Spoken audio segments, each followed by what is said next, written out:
Shut up. What is happening, friends of CCP Podcasting? Welcome to Beyond the Bell Live. I am Chris Page, and it is a Tuesday afternoon. I hope you guys are doing fantastic. Actually, it's a Tuesday evening. The sun's still out in Florida, so hence afternoon.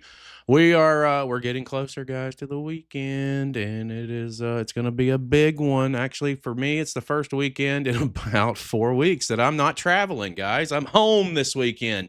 I don't know how to feel about that, but not for long. Why? Because next weekend, the 25th of, where are we at? April. Our World Heavyweight Championship is going to be crowned in Castleberry, Florida at Empire Wrestling Institute as we present CCP Podcasting's Chapter 4, Legends Rise, guys. We have got an 8-man single elimination tournament on deck. It is going to be incredible. Skrilla the Great, sponsored by our own Goth, is going to be hooking it up with Dallas Dash in first round action. That match, sponsored by No Game Unturned. We've also got Baracco and Slade Porter in the first round, Matthew Ennis and GMJ in the first round, and Yasin Khan from Primal Pro Wrestling, the current reigning Primal Pro heavyweight champion, makes his Florida debut against Kid Kuda. That's not all, guys. We've got 6-man tag team action. We've got tag team action. We've got guys from all over who are going to invade Orlando, Florida, from Texas, from California, from Georgia. Devious Cass is going to be back in the house taking on Jake Redondo for the first time ever. How about Elias AK-47 Roman defending the anti-establishment championship against Noah Vale?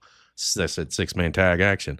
Caius out of Texas. Brother's got a problem with me. He is bringing the South Texas Killers to go up against Chris Marvelous and the Dojo Hunters.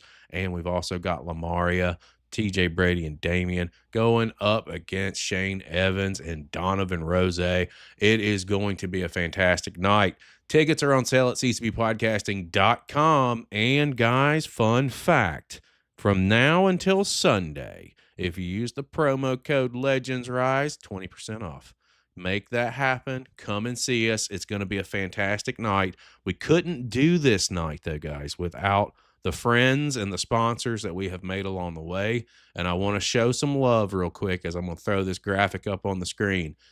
As you can see, Fight Pro Wrestling, top Florida, top notch, American X Wrestling, No Game Unturned, Heart and Soul, the House of Champions, One Division Pro, and of course our own CCP Podcasting's Goth have thrown down and made some sponsorships happen here. It is fantastic to see that this collaboration that we are building is working. It is starting to really start getting some attention and gaining some steam. And we couldn't do this without all of you who believe in what we're doing. What we're doing is not every day. You're not going to find this every day. You're not going to find the mentality that we have as a channel for our live events in every state. We are truly about the talent, and we want our guys that are working with us. We want to give you an opportunity and give you a platform to where you will be seen. We built this, and it is time for us to utilize it to put the attention where it belongs, and that is on each and every one of you who lace a pair of boots to entertain us wherever we're consuming the product.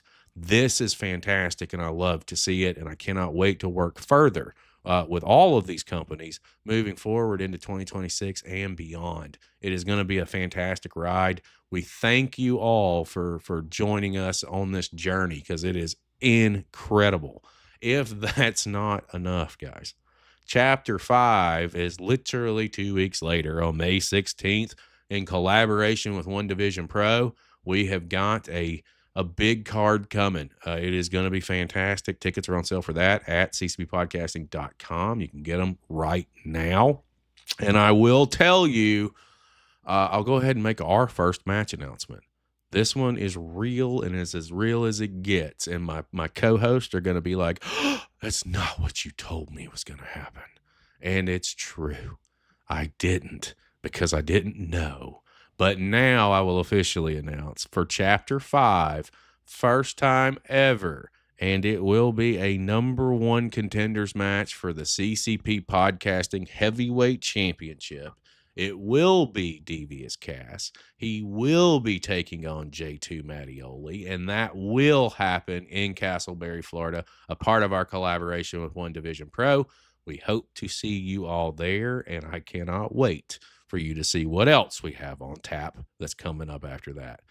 Ladies and gentlemen, if you're joining us across all of our platforms, if you're live over on Twitch, if you're checking us out over on X, or if you're hanging with us on YouTube, strap in because we're about to lock in and have a fantastic conversation. Our guest comes to us out of Texas. I mentioned Caius earlier. Brother's got a bone to pick with me, but I'm not going to allow that to affect this fantastic conversation we're about to have. Ladies and gentlemen, please welcome to Beyond the Bell Live. It's my honor and privilege to bring to you the one and the only Mr. DANYY Vintage. How are you, sir? Throw them up.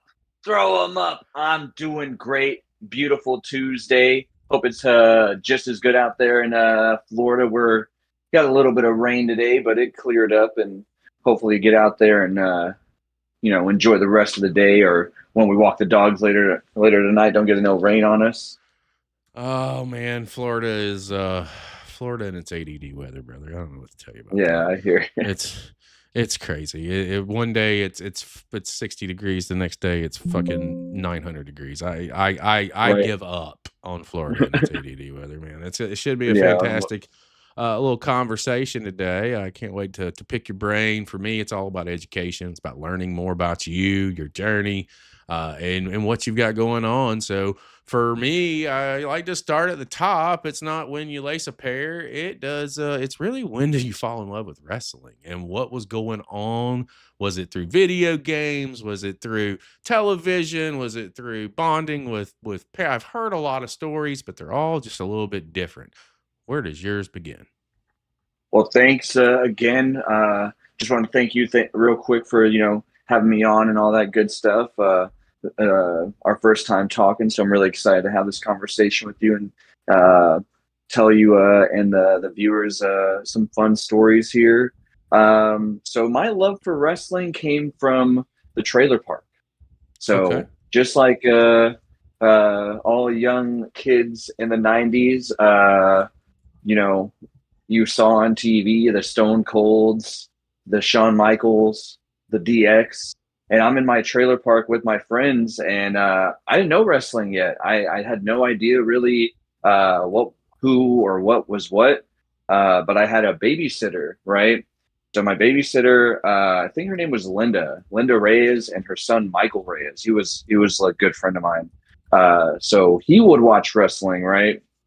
Whenever I would go over there and they would babysit me. And then from there, I was just like, it caught my eye, of course, because it was the like real life Power Rangers at that moment for me as a kid.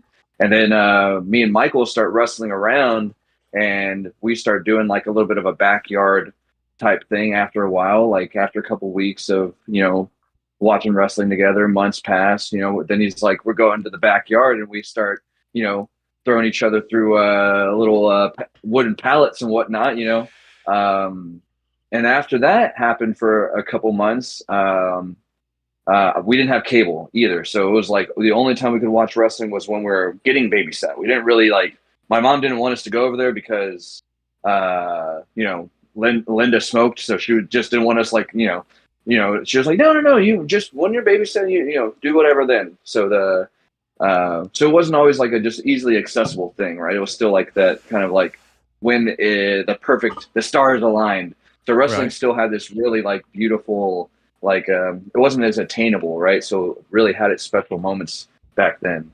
So after doing that, after getting beat up in the backyard, we meet another friend in the trailer park. He tells me, he's like, hey, there's our friend, I have a friend, Owen. He gets the pay-per-views, and we can go watch the pay-per-view. And I'm like, I have no idea what that is, right? So we go to another Owen's level house now. Exactly. And this is back in the bootlegging days where you could put the codes and the cable boxes and all that stuff. Sir. Now it's easy. Now you just type in the website and you can stream it, whatever. You can get it for $9.99, whatever. But back then you had to have the cable box. and you had to pay for it through the cable box, or you had to, bootleg the cable box by paying the cable man a couple extra bucks, and he give you the pay-per-view channels for free or whatever, right? So I remember my very first pay-per-view, and it was St. Valentine's Day Massacre, the debut of Ooh, yeah. Paul White or the Big Show when he threw Stone Cold through the cage. And I think that moment just being like my first like gathering of friends, we're all sitting around the TV watching these like moments happen. I think that's what really sunk the teeth. And I think I liked wrestling before when I was just like roughhousing, right? But I think I really fell in love with wrestling at that moment where all of our friends were gathered around the TV. We're all watching this insane moment that we never thought would happen, that had never happened before back in the day, where guys are coming through the bottom of the ring, throwing people through cages, just these insane moments that like that was the first time that had ever probably happened back then, right? So I think that's what really, really made me fall in love with wrestling. And then from then on, it was like, hey, when can we go to Owen's house, watch pay-per-views? When can we do wrestling in the backyard? When can we do this? Can we do that? And then that was just where kind of I was in from then on out. You And then I was that kid at the. Then I became the kid doing the DX chops to all the teachers and getting in trouble in elementary school. They're like, mhm. what does this mean? I'm like, suck it. And I don't know what that means. And then now I'm just raising hell across all elementary school because my babysitter. Well, you say a couple of things there. I'm going to tell you a quick story that I haven't told anybody on the channel, and you talk about backyard wrestling and doing some backyard stuff. I took my first deal was kind of a backyard thing, and as a kid, like I was a kid with all of my friends too. We thought it would be a fun idea because I worked at a country club at the time to go and take a table. And Yeah. my of course my bud's got a big ass trampoline. He's got this backyard swing set up. Like we have a ladder. Like we have all this little. We were gonna do a tables, ladders, and chairs match. We set the table up. I mean, and I climb this ladder and I'm doing a splash, right? None of us in our fucking infinite wisdom said we should probably gimmick this table and make it a little bit more accessible to break, right? Keep bear in mind, I'm 16 at this point in time. I didn't even start training yet. I come off the ladder with a splash, and like when you hit a bone so hard, Oh it yeah. warps up. Oh I yeah. popped my bone, and I thought I broke my fucking arm. I Oh thought I snapped shit. I thought I broke my goddamn Yeah. arm, and I was Yeah. like, So it was that like what is it yeah, like a hematoba thing like essentially? So just like all that swelled up. yeah, and it felt like the bone was coming Ooh. out versus Oh going. my Like it god. was just Yeah. that was the first time I've never told that story in 146 episodes of this show. Hell That's an yeah. exclusive for you. When you talk about that, I just like, oh, you just took me back to the worst, Yeah. second worst bump that I ever took and tried to do. And I say second because the first it also involved an aluminum ladder, which is why I will Oh not no. do an aluminum ladder match at all. Back in my day, when after that incident, we'd have bookers. Hey, we're going to do a ladder match. What kind of ladder you got? Aluminum? Fuck no, will not. Have a good day. So Right. when you're fandom, obviously it takes you have to be a fan at some point. You have Exactly. I mean, and really as a kid, as a guy, as especially as a boy, who isn't a fan of wrestling and who isn't trying to make this happen? But those that are wanting to try it versus those that actually get out there and do it is a way different situation. At what point in time do you really start considering either finding a training location or getting into the scene in general in Texas in your area? What did that look like for you? So the backyard thing continued from the trailer park to when I moved out of the trailer park eventually. And then I got a trampoline as well. And then me and another good friend of mine, Edward, who doesn't wrestle now, he just plays music. We continued doing the backyard thing. We gimmicked like our own tables, ladders, and chairs matches. I would look into like stuntman stuff, and I would look into like how they did the breakaway things for like big falls because like I didn't know I couldn't afford tables or fine tables or anything like that or stuff that was like really breakable, but boxes were, I don't know how I just had boxes all over the place somehow. I think for my dad's job, he would bring boxes home. And then I looked into how stuntmen and like Jackie Chan would do like these big, huge falls, and they didn't have crash pads back then, and they just used boxes. So that was kind of like the start of it, was like the looking into the stuntman thing Hmm. aspect of it, because I didn't really even know that you could I didn't know there was wrestling schools, honestly. I just thought that like you got big and buff and someone just came up to you and was like, "Hey kid, you want to come be a wrestler?" Like the Hulk Hogan stories that you hear essentially growing up. Mm. I didn't really have any education on that. So I kind of looked into the stuntman thing because I thought that was kind of going to be the avenue that I'd be able to do what I was doing and have fun with it, which was just essentially throwing my body around, right? Because as a kid, it was like, hey, skateboard jackass, and in my day and age, right? That was really popular. So it was always the, hey, what can we do to like um, do those silly type of stunts? So that was kind of where I first started looking into it. Then fast forward another like 10 years, because backyard wrestling kind of just went to the wayside with the high school and whatnot, right? We're growing, and then kind of looked Girls. into some other avenues. Exactly, girls, music. It was other things. It was just like I don't know. I don't want to wrestle right now. But then after it was like around COVID time, right? So COVID happened, and then this is a wild fucking story. So COVID happened, and I was also dating this girl, right? So during COVID, me and this girl, the girlfriend I had at the time, cheated on me, right? Come to find out, she got pregnant, didn't tell me. So Mm. during COVID, me and her are just in the same house while she's pregnant with this other dude's baby. So I'm in my head, like thinking I really have to like restart my life or figure my shit out now and do something. So I started getting into better shape. I started kind of like figuring out what to do with my life. Like in that regard, just kind of taking care of myself better. And then that like little kid dream came back of like, hey, maybe I should pursue this like kid dream of being a firefighter, being a policeman, being a wrestler, right? So then I got in really good shape and I looked into wrestling schools. I skipped a bit. So I looked into wrestling schools, and then COVID happened. Yeah. Sorry. No So worries. like literally the day. So I went to check out this wrestling school, and then while the girl was pregnant and all that stuff, right? And then I went to go to this wrestling school the next week. Fucking lockdown. So I was like, well, I guess I'll just work out and get in better shape and all that shit while I kind of figure out what the world wants to do, right? So that's going on. Girlfriend's pregnant. I'm trying to work out. Turns out the baby's not mine. I keep my goal. So she moves out, right? So not my baby, not my problem, goes away. Yet this goal in my mind of like, hey, I have a really second chance at life now. I can really, this is a hard reset for me.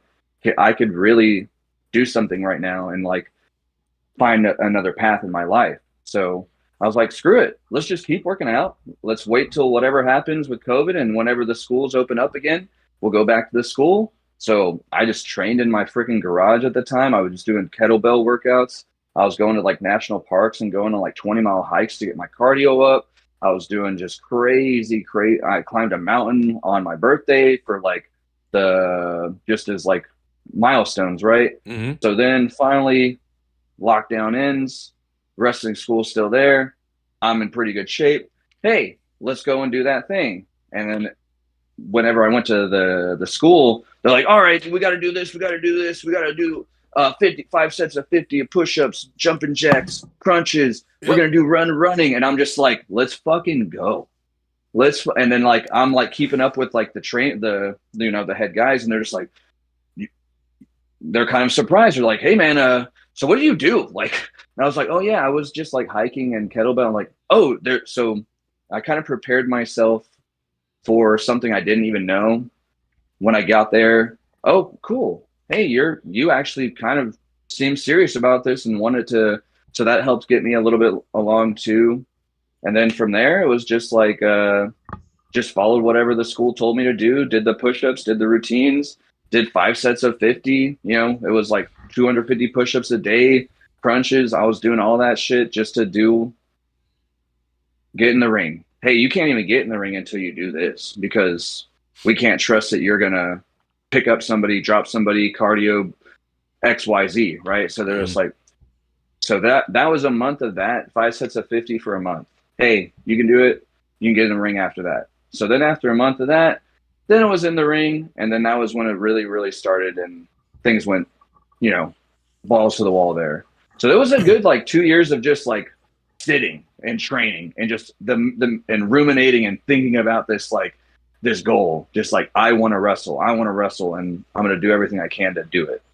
Well, see, what I like is, taking that opportunity during COVID to really Yeah, hone in and do that. And I always say that like COVID was a blessing and a curse. And I this is a hot take, and sometimes I get shit for this. I attribute the boom in professional wrestling in the younger generation right now to COVID, because you for didn't sure. have anything to do but work on yourself and get yourself in better shape. A lot of places weren't open. There were some that were, and that you were able to go and do some stuff, but those were very few Yeah, and far between. And I truly do exactly. think that it is a blessing and a curse. Obviously, the lives lost is a curse side of the equation. And I always try and find the silver lining. And the silver lining for Mm-hmm. me with the independent wrestling scene is it has helped produce some fucking phenomenal pieces of talent right now 100%. that are 100%. all over the world. I'm just Yeah, telling you, man, from a dude who watches it everywhere. It's insane. It's I just agree. The wild. the level of talent right now is in insane. Like I'm watching guys on GCW, JCW right now, and I'm just like blown away with like talent, ability, personas. Like dudes just have it all right now. It's And insane. It to your truly is. to your point, that's what I was doing. Like during that time, I'd go for a hike. I'd put on like an audio book of like Daniel Bryan or Chris Jericho, and I just listen to them talk about wrestling. And I would just think about characters. Like not all of them were good. Believe me, this was not even one of them. Danny Vintage was not even a character that I came up with while walking through the woods. There's lots of really shitty characters that I was like, oh, that might be a good idea. And a funny story is I had this character for kind of like this hiking, Jungle Boy esque character. Jungle Boy happens. Then I kind of well, Jungle Boy's there. Then I watched this dude on the Indies that he's got a WWE ID contract right now. I can't remember his name, but he does this like nomad gimmick, and I'm just like, damn it, again, this awesome like traveler gimmick of just like. But no, I agree. Like the talent right now is on another level, and it is just a great time to have peers that are in the hell yeah. Shout out Chris Marvelous. Ha ha! You got it, it. that's another story. I was supposed to wrestle Chris Marvelous. I one of my bookings got mixed up, and I wasn't able to wrestle and that guy. And I was really looking forward to that. And hopefully, the stars align. The stars align again, and hopefully, something happens in the future. I'd love to Well, wrestle. Because what's funny is my coach's name at my old school used to be Chris Marvel. So I had some funny ideas for promos and stuff like that. That would be kind of references but I Well, I don't tell want to you talk what. to Here's a fun fact. And again, we're so all over the place with this conversation. It's okay. Community ADD for wrestling real. ADD for real. is coming to Florida in September. Are you a Hell part yeah. of that? Are you I'm coming with? trying to be. I'm trying to be. I'm definitely doing everything I can to get in that car. I'm Okay, doing I everything tell I you can to get in what. that car. If you find a way to get in that car, I will Yeah. get you Chris Marvelous for that show. That is not a Yes, do it. problem. That is not an issue. If you get to that Hell yeah. car and you get in that car, talk to Caius, like, hey, you tell me, and I'll get you Marvelous. That ain't a big deal. Hell yeah. So and they've been sitting here. The shade's been sitting here, and you were wearing yours. So I was just like, so fun. I Why not? Right. hit a joint before I came on the air, and I was like, I'm just gonna go ahead and put my shades on, and I did not expect for you to know where they came from, but you got me on that one. Well, let me ask you this, because to get back to a little bit of the training stuff, and we'll obviously move forward to the conversation. I always like to know strengths and weaknesses. Like I really, and For I don't know sure. why. I don't, I just know that like in my generation and getting trained, I trained in 1999 is when I started. You know, it's kind of polar opposite a little bit. Well, not necessarily polar opposite. I just know that times have changed. Now, you mentioned a minute ago about having to do X amount of push-ups, X amount of setups, X amount of this. For us, day one was fucking burpees for an hour, goddamn running. We were running ropes day one. Like it was an Yeah, hour of fucking burpees, and then oh, by the way, now you get to go run ropes for 45 minutes. yeah. Like I can't tell you how many times I threw up the first day. It was ridiculous. I've heard every school seems to have a different thing. I've heard some schools they're bumping you on the first day, and that's hey, all schools are different, and that's their method, and that's what gets their guys to what they need to do. Then absolutely, it's all the trainer knows what they're doing. That's what you got to do, right? Trust your trainer. But I agree. I've heard some crazy stories out there of 100 bumps on the first day, 100 rope runs, 100 this, I'm just like, I didn't even get in the ring until 3 months in, pretty much, What were some of the things that came naturally to you when you did finally get into the ring? Because again, you took COVID, you took the time in COVID to get your body together, so that being in shape and obviously being in shape, being in ring shape are two totally different things. But a good piece of that equation is being in good physical shape. What were for some of the sure. things that came to you that was pretty natural, and what were some of the things that you had to work on? The cardio wasn't too bad because of the hiking and whatnot, so I was always able to keep up in the long runs and all that stuff. Rolling wasn't too difficult because of like the trampoline stuff. So Mm, I had my forward rolls down. But what's funny is I had my forward rolls, my back rolls down. But what's funny, quarter rolls kicked my ass for about a month. Like I don't know why, I just could not figure out quarter rolls for a hot minute. So I remember my trainer really had to beat my head in to get those right, and it was just going over and over and over and over. I kept just going to the instead of going straight, I'd go left, hmm right? So, and we spent a lot of time on fundamentals there. So, that was what I remember at the very beginning gave me issues. Um, Footwork also was another big thing with Funaki. Whenever I trained with Funaki, he would really, really get onto us about proper footwork and whatnot. And it would be, man, I remember I'd fuck something up, and he would legit take his hat off and throw it at me, like legit. It'd be, and then it was the type of deal where, all right, you mess up, get out. Oh, cool. All right, now you're all the guys go their turn. All right, your go again. All right, you go, you fuck up. Okay, get out. So it would be like that, and he would literally count how many times I'd mess up. He'd be like, "That is it'd be whatever sequence, and I'd fuck up the footwork and this and that and the other, go left, go right, whatever it may be." Uh, and eventually, after weeks and weeks of Funaki yelling at me, throwing his hat at me, getting out, kicked out of the ring, having to do squats or whatever for messing up, things would click. And then once it clicked, it was like hmm it was stuck. Then it was stuck. So those were the few things I remember giving me real trouble at the beginning. Was just some footwork stuff, simple stuff like the wrist lock of turning in the wrist on how to like work the wrist and what stuff like that. Real basic stuff. It just took me a little bit longer to figure out the mechanics of the body, right? Having to hmm figure out how to work other people's body, because I was really also really cautious, and I guess overly cautious to agree, because I hated the idea of hurting somebody. So I hated the idea of not knowing how to do something and do it confidently and do it well, right? Because I was like, my brother's life's on the line, or arm, neck, back, whatever. So I really try to be maybe a little bit overly cautious, and that probably was another thing that uh, made me slow down a little bit more than I. hmm But hey, nobody got hurt, and that's always good, right? Um, but after that, after like getting into matches and whatnot, man, um,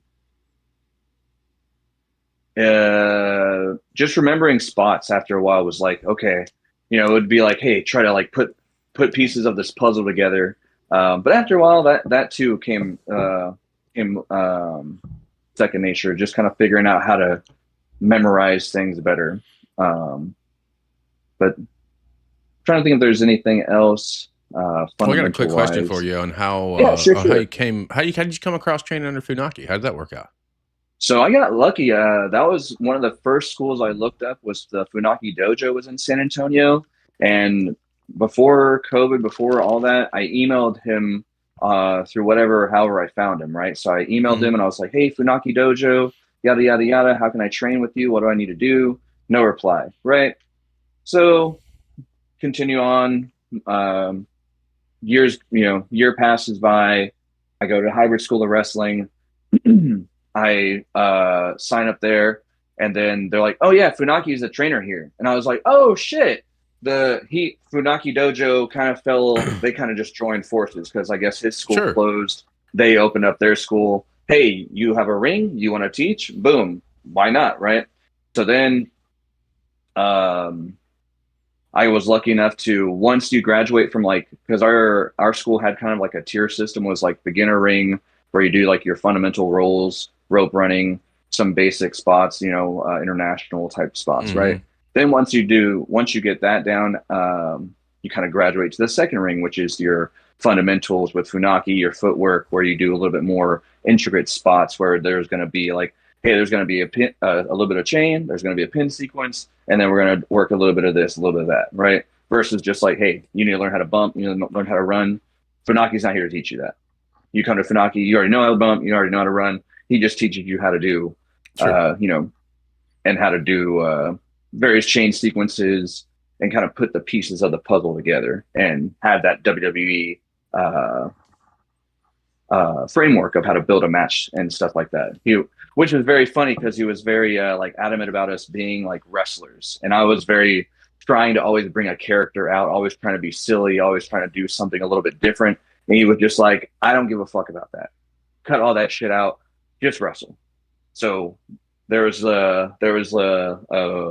you're with Funaki, he just wants to see you wrestle. Mhm. He like yes sell, yes work, but like hey, you want to work on this character idea? You want to work on this funny spot? Nah, grab the fucking wrist lock, do the fucking spot.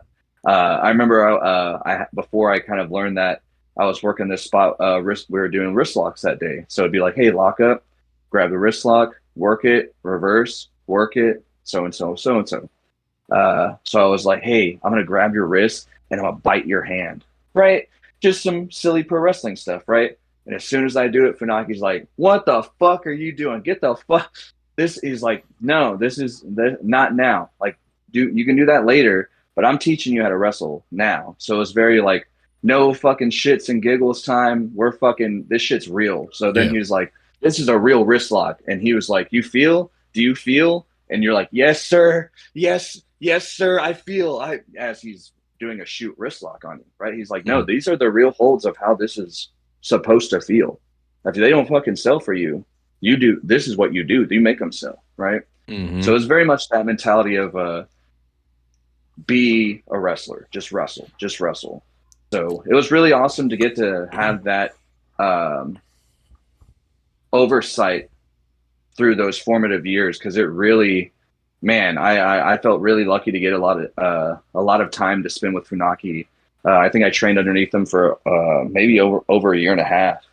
Um, and before I moved up for whatever reason, I don't know why, but maybe a good reason, a bad reason, because normally that was kind of how the school worked too. It was kind of like karate, right? You don't progress of like time. It's like your ability.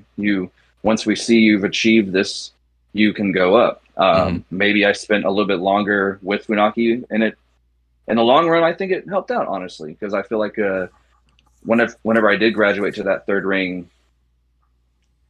everything was sound, everything was crisp, everything was there. All the pieces of the puzzle were there. It just had to be put into work now. I'm not gonna lie. If I had the opportunity to train under Funaki, and it's like, okay, you can only train until you get to this level, and then you got to move up. I'm gonna intentionally fail. I want.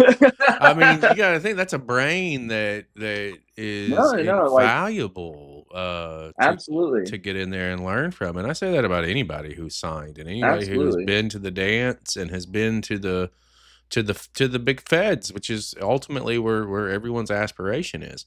You gotta be able to absolutely, take that time and take that criticisms if it comes that way, right? Because at the end of the day, like it's like I see in other training facilities and training schools too. Like if I was running a training school as an example, I wouldn't sign off on you until you're 100% ready. or I feel like you're Exactly. 100% ready, because I think at that point I'm doing you a disservice.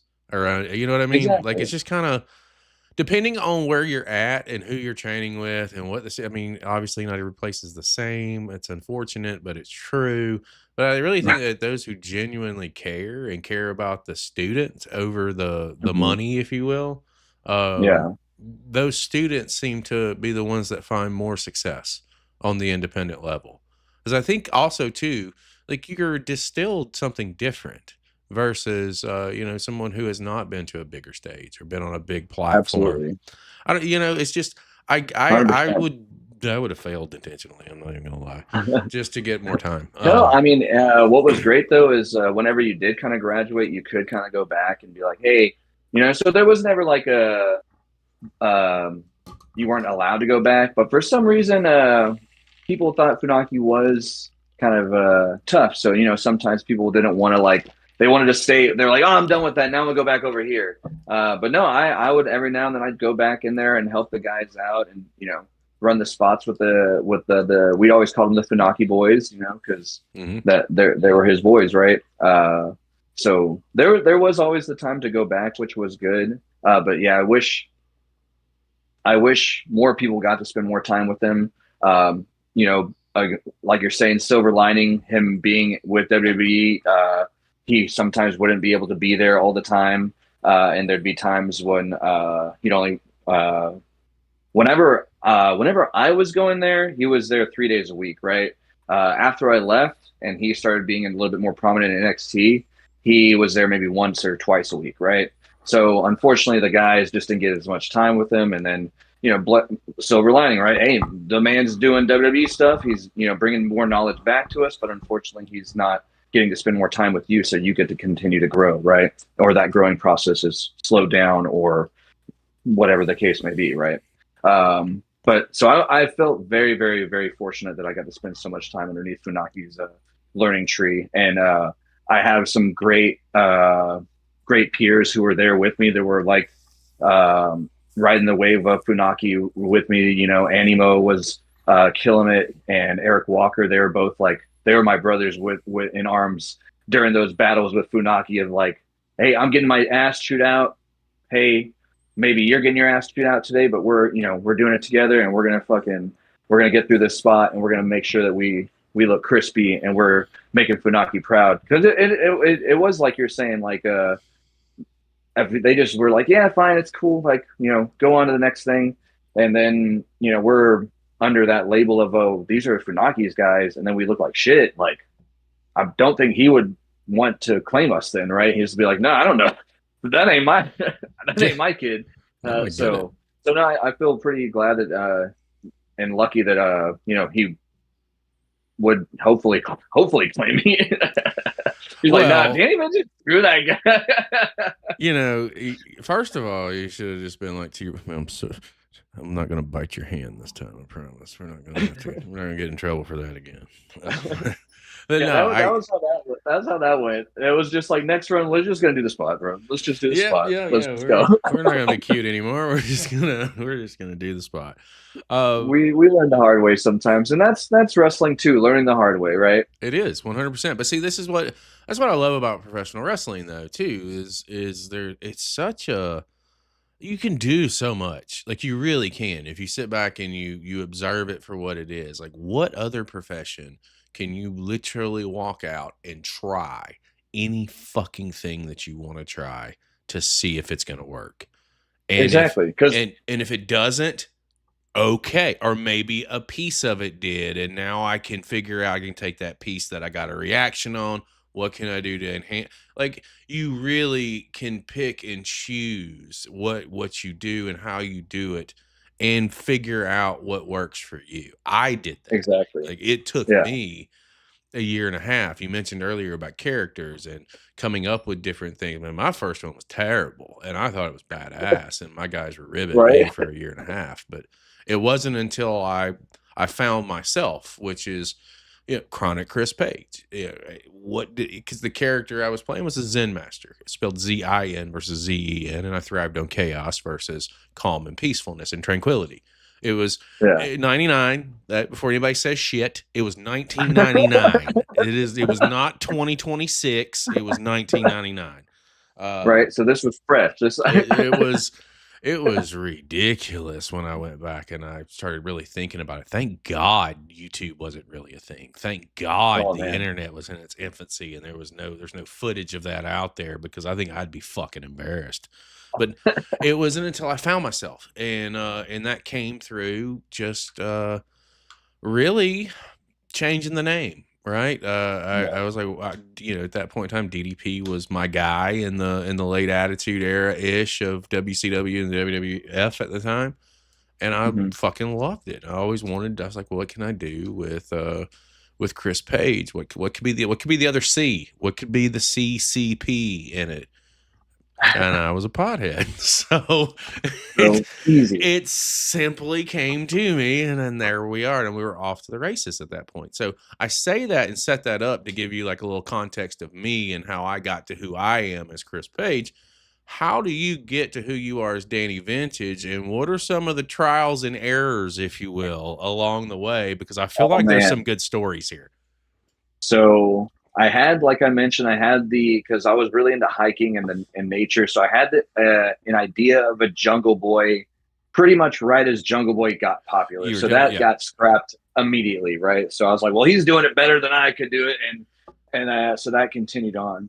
The next idea I had was like kind of like a Prince esque character, this guy that was like obsessed with purple, and I would just have like the violent. I had all these names I came up with that were like plays off the color purple, right? So I was like, I'm the Violet Vanguard, right? Instead of Hmm. Violet Vanguard, the Periwinkle Prince, the Prince of Purple, all these just stuff like that. And I wanted to be kind of like an artist that was obsessed with the color purple, right? And Hmm. then like, but also kind of be maybe a little bit Velveteen Dream, a little bit Prince, a little bit like artsy fartsy, right?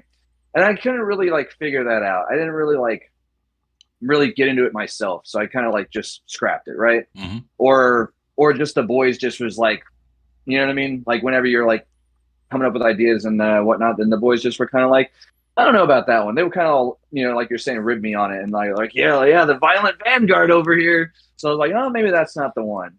And then I had the idea of just being kind of myself, which like my Instagram tag for years had been Vintage Garrison, Hmm. which is of the joke of Michael Cole saying Randy Orton, Vintage whoever, and then his last name. So I was like Vintage Garrison.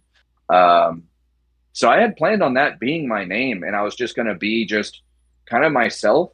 But unfortunately, at the time of my school, there was a guy named Dan, and there was a guy named Garrison, Chip Garrison. So right away, I was like, well, shit, You're can't be fucked when it Garrison. comes to Yeah. gimmicks, bro. So I was just like, I don't know what to do now. So I'm just going through training, spinning my wheels. I was kind of just still playing myself. Um, and before I really had an idea of Danny Vintage, I would just wrestle people, but I would like yell pause. I would just yell pause and then like grab an arm, grab a headlock or whatever, right? So I kind of had that idea of like maybe being like obsessed with 90s and and TV and stuff like that. And then I was like, well, I could be vintage something, something, something. And then I thought it was really funny to be like, what if I just did the gimmick of like calling myself vintage already? Like vintage Orton, but I Hmm. haven't existed ever and I'm just this new guy, and I'm just like, yeah, vintage, vintage Garrison. But I was like, well, I need another name. I need another name. That guy Dan left. That guy Chip Garrison left, and I was like, can I be Danny now? Like the guy's name was Trinidan, so I was like, I could be Danny, right? Can like I was gonna be Daniel or whatever, so I was like, can I be vintage Danny vintage?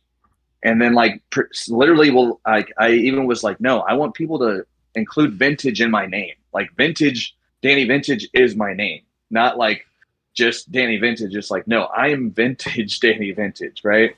So I was like, okay, maybe I'll just be 90s obsessed, I'll be obsessed with like TV, and then I'll be vintage. And so kind of like the pieces of the puzzle started forming um my third ring trainer, JP Harlow, who was kind of my character coach, kind of like my finishing coach, who would kind of like help me come up and work right before debuting. Mm-hmm. Um, he really liked that idea. Oh man, I just remember another along this the TV idea. I thought whoever I'm wrestling will be like a channel I'm watching. So I wrestled this guy named Joey Hyder, the Vanilla Gorilla. So I pretended to be Steve Irwin, and I was doing an Australian accent while like wrestling him, and people popped on it, right? So I was like, okay, maybe there's something here. But then I put the piece of the puzzle. I was like, well, if every time I wrestle somebody and my character is different, they don't know really what to latch onto. They're gonna get a different me every time I wrestle, and that's not gonna be really like what do they get behind? Mm-hmm. So then I was like, okay, what if I'm just TV obsessed? I'll do the pause thing, and then I'll like kind of figure it out from there. And I'll just make TV references while we wrestle, right? I won't like, Whoops. headphone fell out. And I'll just make those references while I wrestle. So then we'd be like locking up, and I don't know how the throw them up thing started really either. I think it was like kind of TV antenna. So I was just like, throw them up. And then it'd be like, let's now start to fight. Then before we'd wrestle, I'd yell pause, and you'd kind of be like dumbfounded. I'd grab your arm, and then I'd start working your arm, like channel 1, and then like change the channel. And then I'd be like, I don't like this channel. And I'd say something else, channel 2. And then people popped on that, like you're saying. And I was like, there's something here. There's something here. And then so that kind of really made the ball like get rolling on okay, DANYY Vintage is the character that I think we're gonna go with, right? People like it. It's funny. I've got a guaranteed start to get people into me. Babyface opening. Then after that happened, I kind of figured out, okay, we're DANYY Vintage. We're gonna be like the '90s thing. I got the '90s gear, the '90s get up, the Saved by the Bell type print, right? Mm-hmm. Then I got hurt. Then I got a concussion. And then as I'm training to come back, me and my coach are kind of talking about like, you should get a remote. And I'm just like, what? Like, that's stupid. Why would I have a remote? He's like, no, like you should get a big remote. So when you like pause people, like you can pause people. And I was like, that's stupid, right? A couple weeks later, I get the Amazon remote, the remote off Amazon. I start doing the spot when I come back from the concussion. Huge pop. And I was just like, you're right. I should have got the remote sooner. So the long story short, had the idea for DANYY, and like a proto DANYY. Getting hurt really allowed me to kind of like step back and be like, like I can kind of do these pieces together. The remote's kind of like the physical manifestation of something that you can see. Mm-hmm. And then that kind of like put the character on track. A lot of people kind of, this is my one like thing, because a lot of vets and old timers try to tell me how to fix my gimmick, right? Try to tell me how to fix it. And they're just like, that remote gotta go, get rid of the remote. So I got one group of people over here telling me they love the remote, and I got one group of people over here telling me they hate the remote. But I think the remote really works really well because it gives you something to see, and you can really like, whenever I'm like, let me ask you a question. What do the fans do? they love it. They love it. Then fuck what anybody else has to say. That's what I'm saying. That's what I'm saying. So they're telling me to this and that. And I'm just like, no, man, it's working. Do you not hear? You know what I mean? But there's always that old timer that's like, that remote, man, got to get rid of that remote. I'm just like, I mean, did you hear? If it's getting a reaction and the crowd is behind it, and the crowd, because at the end of the day, you're playing to the people who bought the ticket. You're not paying. Exactly. You're not playing to the people behind the curtain. You're not. You're playing to the crowd. My favorite thing is whenever I'll pause somebody and a little kid will like come up and yell at me. They're like, unpause, unpause. And I'm like, oh man, I love when the little kids, bite on it and they're just like really into it. And then I'll try to like be like, hey, you wanna hit play, little kid, and get that real like that moment. Cause I remember as a kid going to the wrestling show, if I had that happen to me, man, I'd be, that'd be something I always be thinking about. So it's like, oh, I got to press play on the button. I got to press this button. So I think of moments like that versus like if I didn't have a remote, I couldn't do that. Let me tell you how special those moments are, and take it from somebody who just started doing live events in November. We had a kid at our second live event at the end of January. It was his first wrestling show. Very first show he's ever been to. 5, 6, couldn't have been more than 5 or 6 years old.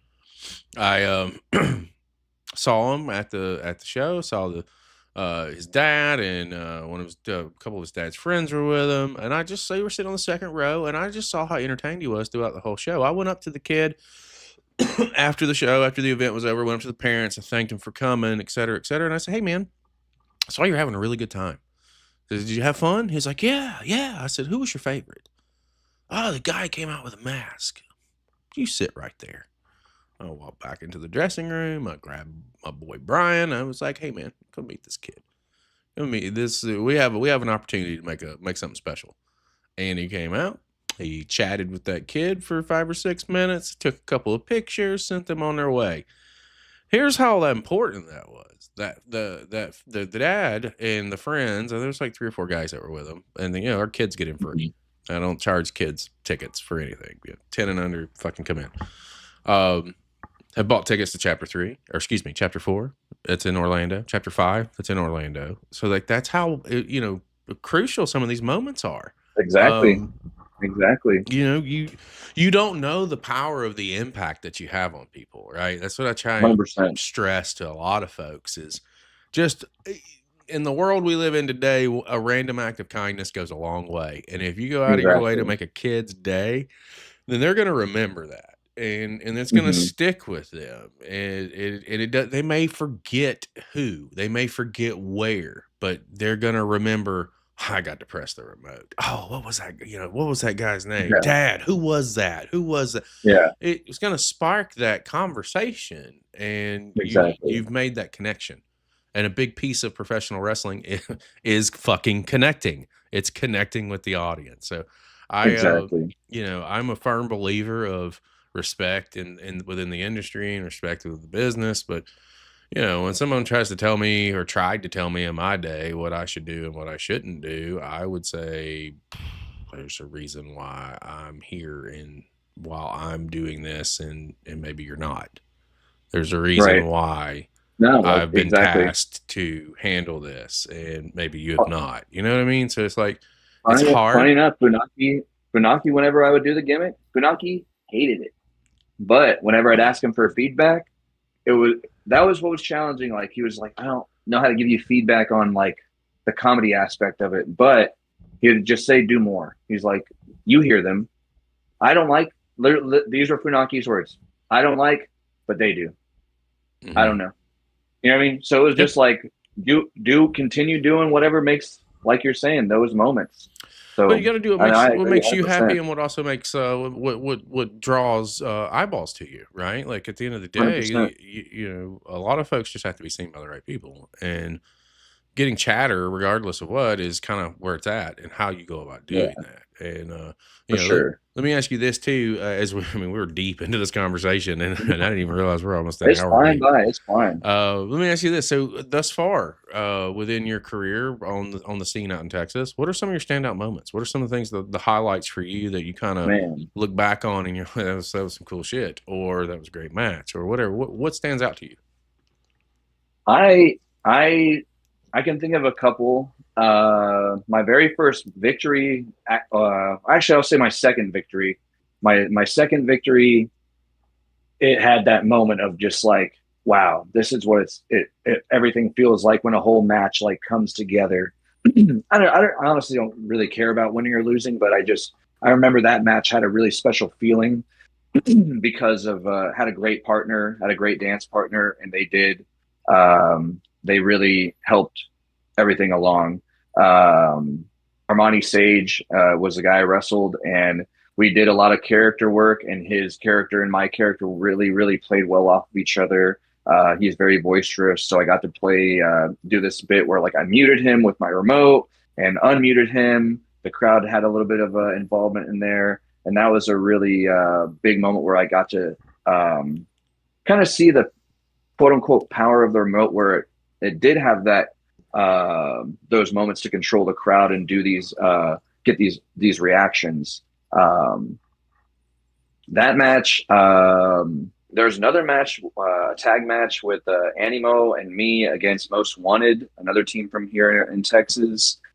Uh, the reaction during that match always sticks out to me. I did this bit where I'm wrestling Marcelo, and as he's coming at me, like I'm changing the channel on him. So I change his first channel. It's like he turns into a zombie, right? And I get afraid, and I'm like, "Oh no, change channel, channel two." And then I turn him to Maury, and he does this. And he again, when I have a great dance partner, it really makes the moment more special. He did the Maury voice and everything of "You are not the father," and it literally had that reaction of Maury, where the crowd erupted to be not, And I was like, "Holy like I had to kind of take a step back and just absorb that moment." And then we had to keep going, and I was just like kind of just taken back, like, wow, this is amazing, right? And then most recently, I had another great match with two guys from here in Texas, Brock Ali. I think he was on the Mhm. podcast, right? I haven't had And Brock on the podcast yet, but I've seen some of his stuff, and that kid's and tremendous. exactly, and karaoke here in Texas, and again, just got to do some new stuff, and I really love having some great dance partners that really bite into the gimmick with me. So I did this bit where like they're whispering in each other's ear, trying to kind of scheme up on me before the match, and I was like, what are y'all saying? I can't hear you. So I turn the volume up on them and make them yell in each other's ears, and then I kind of get the jump on them. And man, that match just we did another bit at the end. Um, I've done this before, but it just got a really good reaction here, where I lost, but I rewound the match and restarted I it. was totally So it about was to ask you if you've done that, because if you haven't, you need to. so I lost and I got pinned, right? So it was like one, two, three, and then he's celebrating. I grab my remote, yell rewind. He gets down, pins me, three, two, one, unpins me. They restart the match, and now like he comes back for me. I cradle him up. He kicks out. I super kick him, and I had the victory. But then Karaoke threw me out and stole my win. So I I almost had him. I didn't have my remote for the second time because he threw me out of the ring. But that had a very special reaction where I was just like, man, I love doing these moments with this remote, and I don't care. I just love. I think the entertainment aspect is really what I love. The creating those moments, win, lose, whatever. I just love like having a moment that sticks out on a show for being like, I've never seen that before, and now, hey, I can see it with this guy. Well, it's different, right? Like, Yeah, you can either be, the same as or different than, and usually yeah, those who dare to be different, you stand out. Good, bad, or for sure, indifferent. That's not for for me to sure. decide. That's not for And that anybody else. was That's for you to decide. But as long as you're standing out and it's doing it in a positive way, you're separating yourself from the crowd. You're separating yourself from exactly, everyone else that's on the show, and you're exactly. more prone to be remembered. And I try to do that because I mean, no, I'm not talking down about anybody, but I remember whenever I was coming up through my school at the time, a lot of the characters were just the tough guy wrestler. It wasn't really there weren't a lot of characters at least in my school. Everybody coming up was like, I'm the tough guy and I'm a wrestler, or I'm like have some MMA influence, or I have some, So I also try to really be different by going that route of the quote unquote comedy wrestler. Because I knew I don't know. I'm not a tough guy, so I can't play a tough guy. And I know if I tried to play one, it wouldn't be believable. But I am a guy that likes to have fun, and when I have fun in the ring, people have fun with me, and I feel like that's pretty believable. It is, and it totally is. So like, my character is Chris Page. Like I was the stoner, right? Like that was, Yeah. Rob Van Dam was obviously a big thing in ECW at that point in time, and I just took that Oh yeah. because I got stoned with Van Dam in 1999 in Alabama Oh at yeah. an ECW show. So I asked him, I was Oh like, yeah. mind if I go this route and play this kind of character? And as a heel, it was easy because the baby faces would always say, "Oh, you're burn out and this, that, and the other." And well, when I come kick your Yeah. ass and leave you laying, you get to fucking look yourself in the mirror and tell yourself that you got beat by burnout. So let me know how that works out for you. And just being gold on the microphone.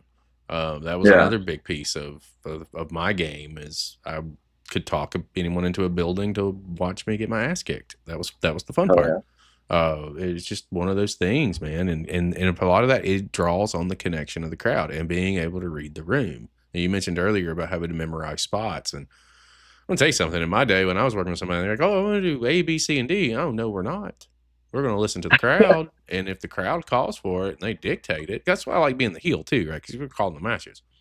Right. If they dictate it and they call for it, and if we're in that moment and I'm like, it's going to work, fucking right, let's do it. But I'm not going to go out of my way and say, yeah, we're going to do that because I'm listening to Sure. them. I'm not really listening to you. I'm listening to the crowd. And I think that's one of the things that separated me is I could read the room.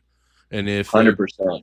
if they weren't into it, I made them get into it. I Candidoed the fuck out of that shit as a heel. I'd chicken shit and run through the crowd and go up through the chair where the chairs are set up, through the aisles. Like I would physically run from this guy. So when I slipped on that Yeah. banana peel, they immediately would come up. And it was Yeah. it was such a trope card that was so easy to use that I could use it in every city and it would work. And I wouldn't do it every show, obviously, but that's just one of those things that I had in my back pocket. Okay, they're not into this shit. I need to figure out how to get them into it. I need to figure out what do I need to 100%. do because they're not getting their money's worth right now. And for me as a Yeah. performer, when I was in the ring, it was always about the fans. It was always about the crowd. It was always about, did they get what they want? Did we hook them? Whatever story we were trying to tell, did it resonate? Did it connect? We're going to be back here in 7 days. So are And we what's going so to? hard about that is you can't train for that. No. You can only do that while you work. Do you know who I learned it from? Who's that? The Rock and Roll Express. Working Oh, working with them hey, for 2 weeks. dude. I That's had I it have some great. I attended a seminar from Ricky Morton. fantastic. He is the guy that He, I I credit everything that I learned before I really took off was gave me goosebumps just thinking about him. I So another funny story. Ricky Morton probably is one of the reasons I graduated and was able to wrestle. I'm not going to say why or what, but I don't know why I kind of had. Fuck it, right?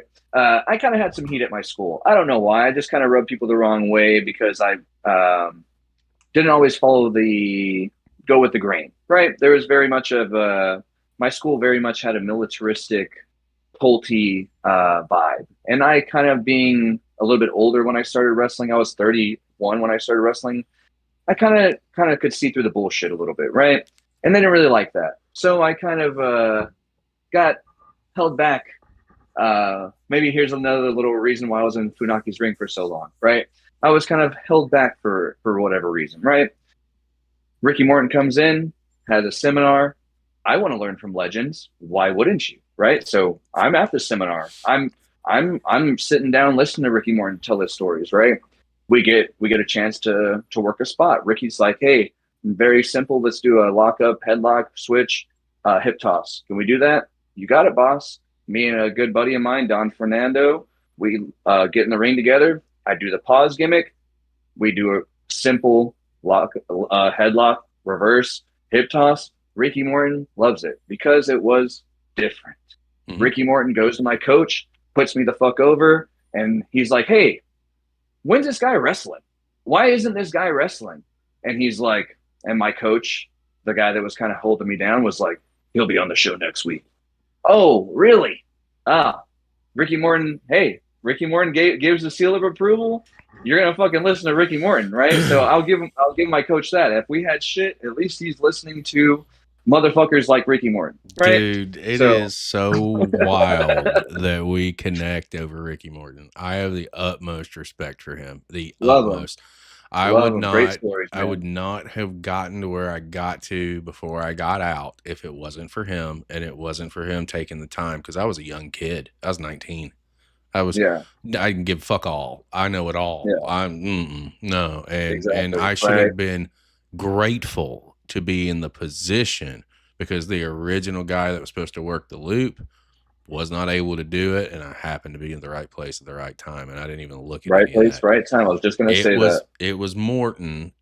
Probably after match one, he cussed me out like straight up. Was Yeah, like, the yeah. fuck are you doing? Like, do you Too not stiff, too, yeah, listen? right? Do you not? Yeah, Do you, I'm trying to talk to you in the ring. You are not paying attention. You are not. You went, A, B, C, D, E, F. Anything that I fucked up, he was on my ass about it.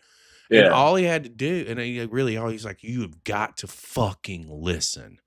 We got into the second week of that loop, and my mentality changed because I was just like, you know what, maybe he's fucking right. Yeah, I do yeah, need to, because I'm a punk kid at this point. I'm, believe in my own shit and believe in my own hype. And it was after that second week, he came up to me. I was like, appreciate the opportunity. I apologize for maybe not listening or what have you, the first part of this tour, first part of this loop, blah, blah, blah. And he was like, you did so much better the second week. I said, did you not? He asked me a question. He was like, how do you feel? How do you feel you did? And I said, well, honestly, I feel like I did okay the first week. But I realized after 7 days of hearing you call me everything under the sun but my name, that maybe I was doing something wrong. And then I yeah, went back and because it wasn't on TV or anything, but they did film the shows. So it was on VHS at that time. So I got the VHS tapes and I went right, back over the course of that weekend. We had a Sunday off and I watched every match that we had. And then I yeah. went, he's fucking right. He's You're like, I'm fucking fucking everything up. right. Yeah, I see where I didn't milk a spot correct. We could have got some more heat. I was like, obviously the heel could have got more heat, could have built it up a little bit. The little bitty things, it's all in the details. Morton taught me the details. I love that yeah, fucking guy. Sorry, that's my yeah. rant, and I will solely No, use it I, on Ricky Morton yeah, any I day of love the week. that. No, I love that. I love that. Some great. Anytime I get a chance to run into him, I don't know if he remembers me, but I definitely always am appreciative and thankful that I honestly do think he is a very pivotal in me turning that step for someone. It took that level of a person to say, "Hey, he's good," and I'm very grateful and happy that someone even said that about me when they did not have to. Right. They didn't have to say a goddamn thing, and they literally went out of their way to say, "This guy's fucking good." And honestly, it probably was attributing to the coaching at the school, right? Like, why wouldn't you want to say, "Hey, man, you have some great kids here. These guys are good." Mhm. And Ricky was just happy, great guy, and happy to share that with the coaches there. Well, So I feel very, very, very happy that I got to have that moment. I think it's ironic that we Yeah. both, No, for sure, for sure, yeah. and that's right because not a lot of people can say they got Hall of Fame, WWE let Hall of Famers that have helped get them where they are. You know what I mean? Absolutely, man. Absolutely. It's wild. Wrestling it's an interesting place if you allow Hmm. it to be. And Hmm. let me yeah, in the same vein, well, not necessarily in the same vein. Let me pivot over here to a different question. Like with 2026, man, like we've talked a little bit about the past, we've talked a little bit about what's gotten you to the dance so far, but Hmm. what's on your agenda for 2026? What are you looking to accomplish? What are your personal goals? So big picture, I feel like I am checking off some major bucket list items. I've got to have before at the start of the year, I wrote down a couple of things I wanted to do, and one of them was have like a stipulation match, well, ladder, hardcore, whatever it was, and check. I had a no ring hardcore match, and I did a ladder match this past April and March, so that was awesome. That was fun to kind of get those out of the way, and now I never want to do them again. Right. Yeah, yeah, yeah. I looked forward to the ladder match until after the ladder match, and I was like, I never want to have a ladder match again. And Winning a title was another thing that I was really wanting to do, and I got to win a title with the Community Rise Championship this past month. So that was also a really great accomplishment. So looking forward to the future. Goals, hopefully that we can, and we're trying to do is get out of state, get out of Texas. Texas is a big state, and I've been, hitting a couple spots in Texas, but now I want to get out to, if I can, Oklahoma, Florida. Man, I would love to get to, California or New York. But I think Florida is hopefully in the near future. We're going to really, really try to make that happen. That's um, just got to make sure the stars align, and I think everything's going to work out. But that's the big picture goal for the year is to get out of the state. I'd love to get I feel like my circle of bookings. I'd like to get that a little bit wider. San Antonio is awesome. I've got some great bookings in San Antonio, but I do want to just get more out in Austin. I do want to get more out into Dallas. I do want to get more out into Houston. I kind of sprinkled there, done a date here and there, but I kind of haven't, got the consistency that I have in San Antonio. So that's a big goal, is just to widen my circle within my state, and then also get the hell out of Texas also. So those are the goals of the 2026. And I guess to retain my Community Rise Championship is also, I almost said the wrong name. Community Rise Championship, and retain and defend my championship. Well, let's talk about community wrestling for a minute, because Hell obviously yeah. Caius is Hell yeah. involved there, and the Gosh, is a big man awesome, awesome. on camera does Yes. not necessarily care for me. Off camera, hey man, I think that's great. On camera, fucking stinky giant needs to wash his gear. How did you come across Caius, and let's talk a little bit about community wrestling real quick, Oh, and tell okay. me how this Hell yeah. comes together. So Community was another just great kind of serendipitous thing where the stars aligned and things kind of just fell into place at the right place, right time. I had left my school. I got kicked out of my previous wrestling school. Like I mentioned, I had a little bit of heat there. And then there was a rule about not dating other students. Me and another wrestler had started dating, and they kind of didn't like that, so they kicked us both out, right? Um, and then so me and her kind of just continued our wrestling journey, right? It was like, well, hell, we're still trying to wrestle. So we found places to train in San Antonio. We found other schools to go to in Texas. We continued training at different places. And then right around that same time, Community started. Just literally like it is crazy. Pretty much within like 3 months of that happening, Community opened. And then so it was like, hey, Community was very open to, like, they were awesome and opened their doors to us and said, hey, y'all need a spot to train. We've got a ring. Come on out and train with us. And that's all we needed. We didn't need anything else. We just needed a ring, right? So me and my girlfriend, we continued training together. We started going to the training classes at Community, met some great guys there. The Community guys are awesome. And I've got to do, I don't want to call myself a coach there, but I definitely got to do some helping out with some of the younger guys there as they come up, getting to share my knowledge from Funaki and other things like that with them. I love being able to do that, because that's what I feel like wrestling's about, right?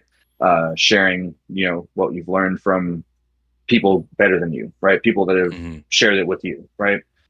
So I've been really, really having some great times meeting guys like Darren, I love that guy. Santiago. I love Darren. Darren is hilarious. He has a great mustache also. But Darren is great to train with. I see a lot of potential in Darren. Really, really receptive and open to criticism and learning. He is a great person to train with. I see a lot of potential there. There's a lot of great guys at Community. Chase is great. Santiago is great. I don't want to not name anybody, but everybody is awesome there. I have no issues with anybody there. They are all really, really great group of guys, and it's been really refreshing from going to like the militaristic cult like training camp to kind of like a more relaxed, we're still training. We're still on our shit. We're still trying to get shit done, but a little bit less of that dark cloud always over our head. At least that I was used to at my previous school. Um, so no, community has been awesome. I really really love it there. Um, and I'm really looking forward to the future there and doing more work with those guys and seeing how 2026 grows for them. I'm just happy to be a part of the ride. Happy to be a part of the ride. Well, I fucking hate Kais on camera. I think that he's a good dude. In a Yeah, I world see. full of what could be, and in professional wrestling too, there's not a whole lot of. I mean, there are some good people out there. Don't get me wrong, but not a lot of people that will put a lot of other people first. And what I've seen out of Caius is he will indeed do that. And to be fair, like I'm really looking forward to seeing what we can do in the future as well. And Absolutely. making some things shake and looking into a couple of options to do some other things. But it's definitely going to be an interesting ride for sure. And I Yeah. these first conversations that I say first because I don't do anything short term. I always do long term. I like long term relationships over short term gains any day of the fucking week. And these first conversations that I have with people are really surface scratchers.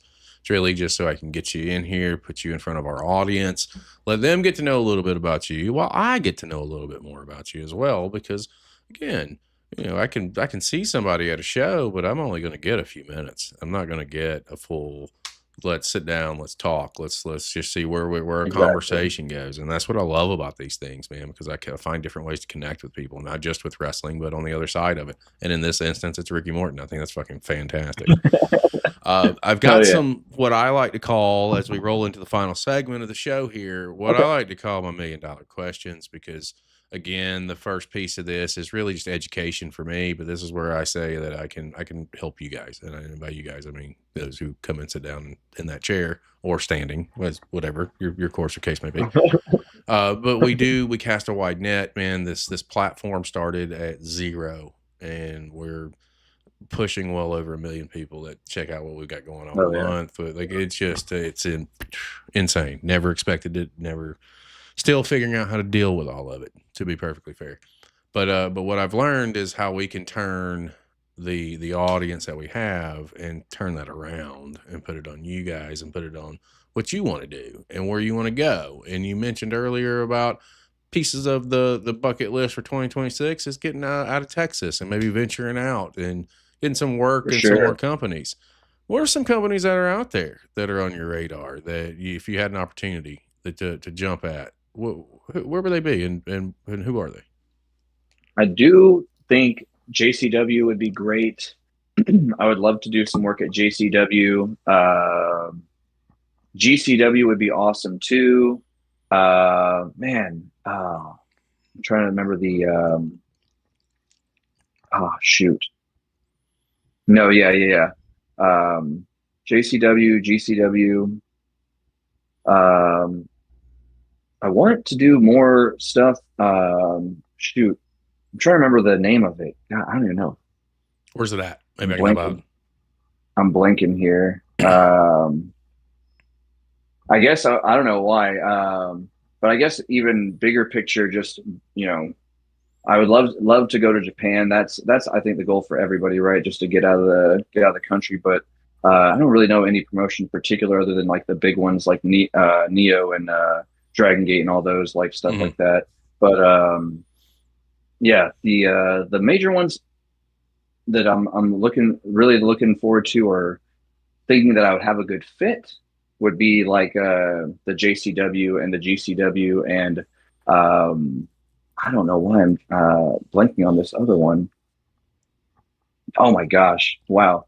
Uh, uh, Well, let me tell you this. I'll tell you this. I I blanked on NWA. That was I okay. because I See, just went to a show. There was a Dog Pound NWA like crossover, and I was like, man, I think I'd do good here with like the character aspect. And I don't know why I kept thinking of Dog Pound, but NWA for some well, one of the biggest names I blanked on. let me tell you this. So with GCW, I've got a friend in a very high place there. Hell yeah. Very high place there. Very high place there. With the NWA, we've got friends in pretty good places there as well. And ooh man, I'm not gonna say that on the air. I'll say it off the air. Let's just say that pen has been put to paper with Nice. one of those companies for Hell more yeah. than one person that has been in your position right Oh, now. hell yeah. So Hell yeah. I'll leave it at that, and we'll talk a little bit more when we get off the air. Um, in the vein of companies and places, man, who's some opponents out there? That's a question you've been asked a million times before, but Oh we're a man. little different. So there's guys that I would love to work, like the Texas guys I love, and I will give some shout outs to some of the boys that I do just genuinely, grew with here. Rilo King, Animo, Armani Sage, Jay Young, Celine Hysteria, all some really, really great people in Texas that I kind of grew with. Some bucket list names that I would love to work. Unfortunately, I know this guy just recently got injured, and speedy recovery to him. But Ryan Clancy, fancy Ryan Hmm. Clancy, I would love to do some work with him. I think he's just phenomenal. Um, Luigi Primo, I've tagged with Luigi Primo. I would love to maybe wrestle Luigi. I think that was maybe in the cards at one point, but you know how wrestling is, right? They always say it is, and you're like, also, I'll believe it when I see it. Yep, Uh, 100. so I was always I was looking forward to that, and that kind of never happened. But Luigi is awesome. Would love to do some work with him. I would love to maybe do like maybe a tag match with me and Luigi against maybe the Brothers of Funstruction. I love those guys. I love the live action cartoon aspect of those guys, and that's something I'm really trying to bring more into my character. But the Brothers of Funstruction. Um, and who's another one? I really, really like. I'm just a fan of this guy because I think he's just. I think he's from Florida. Also, Tony Deppen. Hmm.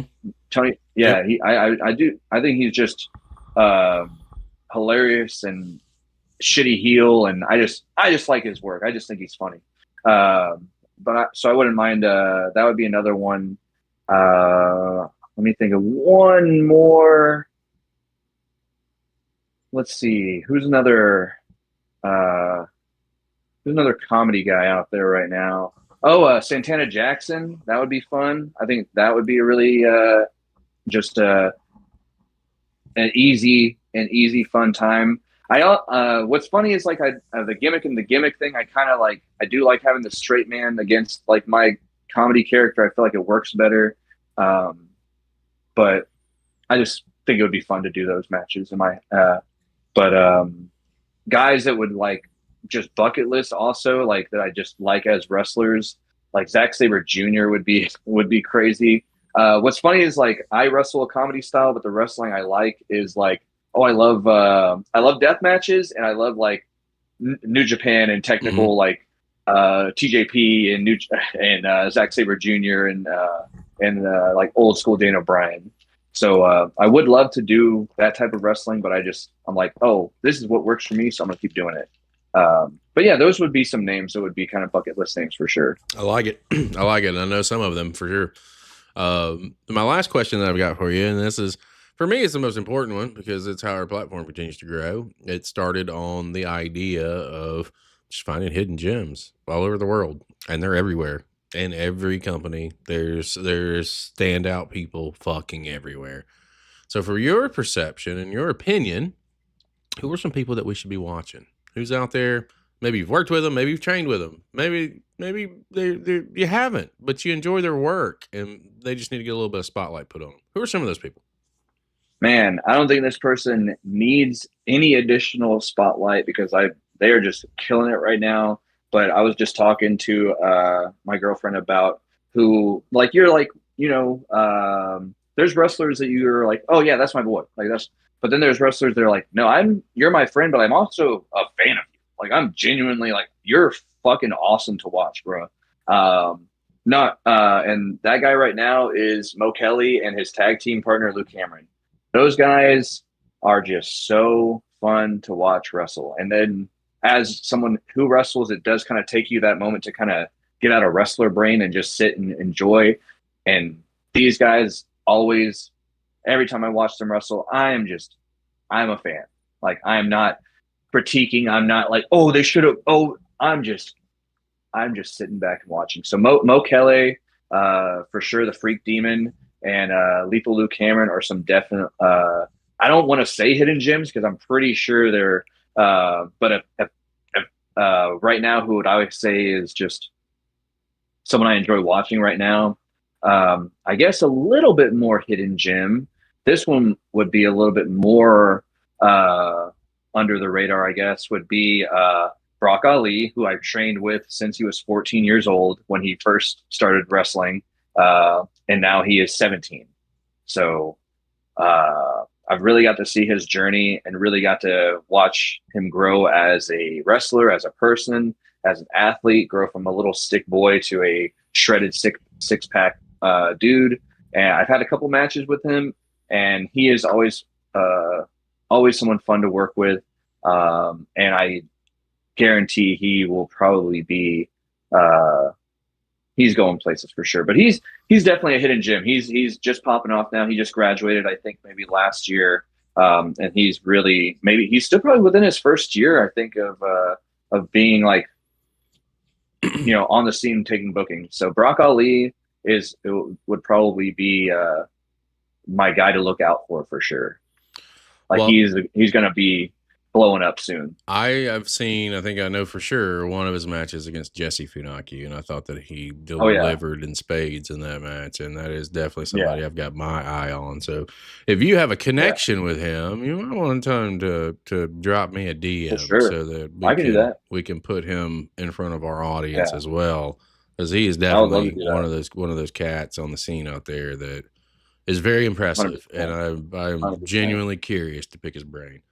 Um, Yeah, well, Mr. Vintage, Danny Vintage, I have had an absolute blast for the last hour and a half sitting down, chatting with same. you. And while we really just scratched the surface on this, man, I hope you had a great time and that we can line something up down Absolutely. the line and get you to come back so that we can catch up and keep you in front of our audience. Because the beautiful thing about the platform, it keeps fucking growing. So those who didn't see you now can see you when you come back and we circle back around and catch up and Yes, another indeed. chat. And maybe it's after a Florida trip and Chris Hell Marvelous. I yeah. don't know. We'll see how that goes. What would you like to say to the people? Do you got anything out there that anything you want to plug? Any upcoming appearances? Anything that maybe we didn't talk about that you want to talk For about? The sure. floor is fucking yours, man. Uh, Follow me on Vintage Danny Vintage on Instagram. Um, I'll be where am I wrestling at? Can't think of anything else I have in April because every rest of the month is pretty much maniaed out and everybody's in Vegas. But May 2nd, check me out at Santa Chiva Pro. I'm doing a no ring cage match against Jackie Chance, who I've wrestled before, but I'm looking forward to beating him again. And May 31st, I'll be in Laredo with Roxas Entertainment and hopefully filling in some dates in between. I can't really remember off the rip. But yeah, please follow me and throw them up.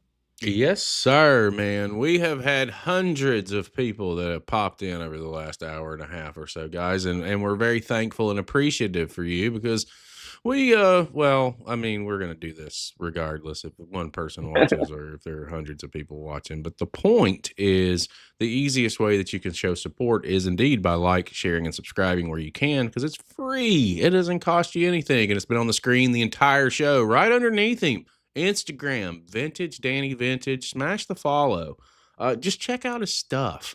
You'll be surprised what you find if you look outside of your comfort zone. Look outside of your local market. Don't lose sight of your local market, but look out and see what else is out there because I guarantee you, take it from a guy for 2.5 years that is on every continent now, and we have discovered fantastic performers just like this.